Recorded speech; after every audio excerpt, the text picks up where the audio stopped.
Bonjour, alors aujourd'hui nous sommes au mois d'octobre et c'est le moment de planter les bulbes. Et aujourd'hui je vais vous parler de narcisses, mais pas n'importe lesquels, puisque je vais vous parler d'une variété très particulière qui s'appelle donc Narcissus bulbucodium, comme toutes les narcisses de la famille des Liliacées.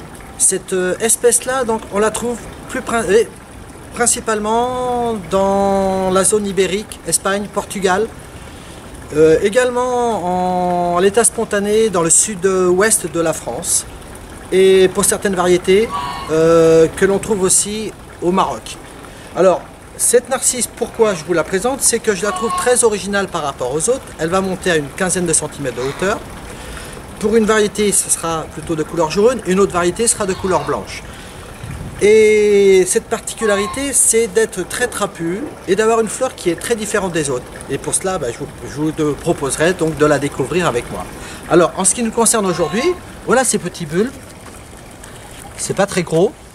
Et là, ce qu'on va faire, c'est qu'on va les planter par petites touffes comme ça, de 5-6 bulbes.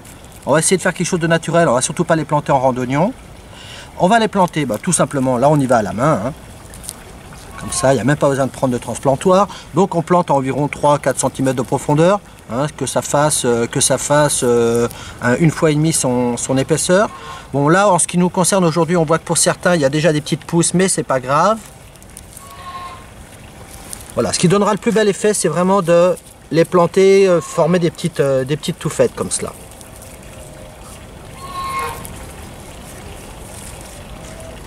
Voilà.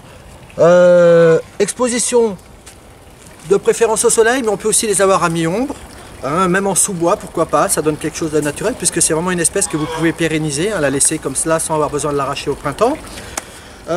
Rusticité, ça descend jusqu'à -15, donc c'est tout à fait raisonnable. Et voilà, eh bien, ah oui, une petite... Alors, pour le narcisse jaune, donc c'est le Narcissus bulbucodium conspicus, on l'appelle la trompette de Méduse. Et concernant la petite narcisse blanche, ça sera la Narcisse bulbucodium cantabricus, qui elle donc fleurira blanc. Voilà, je finis de planter tout ça et on se revoit bien à la floraison.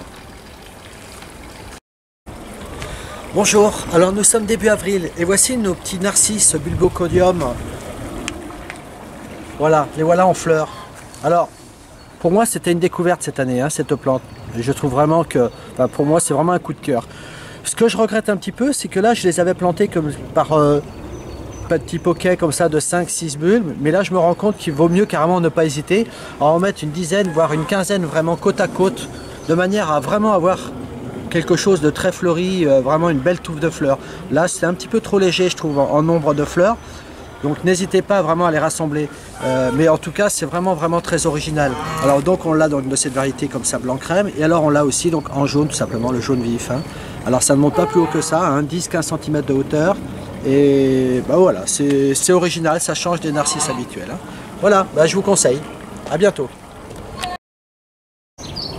Alors une fois la floraison terminée, bien évidemment, une fois les fleurs fanées, il suffira tout simplement de couper la tige, et une fois que la plante aura entièrement terminé sa floraison, eh bien ça sera le moment pour elle de se reconstituer son bulbe, c'est-à-dire de grossir pour refleurir l'année prochaine. Donc ça voudra dire qu'encore, même une fois la floraison terminée, tout le printemps, on continuera d'arroser au même titre que les autres plantes. Et à la fin du printemps, voire début été, là on pourra les arracher, puisque là c'est dans une jardinière en l'occurrence, on va les arracher. On les conservera de la même manière qu'on conserve un bulbe de tulipe ou de jacinthe ou de narcisse d'ailleurs. Et on les replantera donc à ce moment-là à l'automne prochain. Et là, comme je vous disais, là j'en profiterai à ce moment-là de les planter plus serrés, plus nombreux en poquet. Voilà. Là je crois que tout est dit. Et puis je vous dis à bientôt.